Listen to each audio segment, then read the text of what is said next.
मस्त मौसम है यार, बीड़ी पिए चुलुक लगत है। साले कोनो संगवारी मन नहीं आते।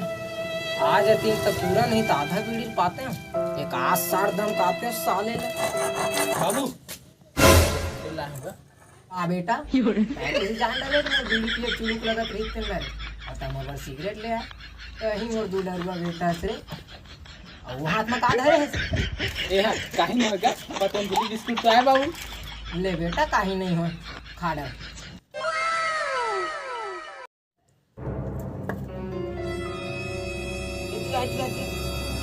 का हो बाबू?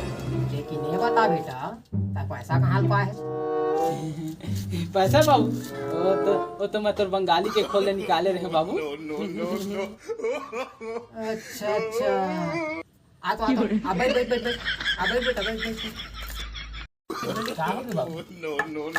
हराम खोर ओती में गुड़ाखुर वरों पैसा रखे रहे तेना तहे पतंजलि बिस्कुट खावत है। बाप पुरखन खात का बिस्कुट जा लो टाक पैसा वापस लावे चल जा भारी का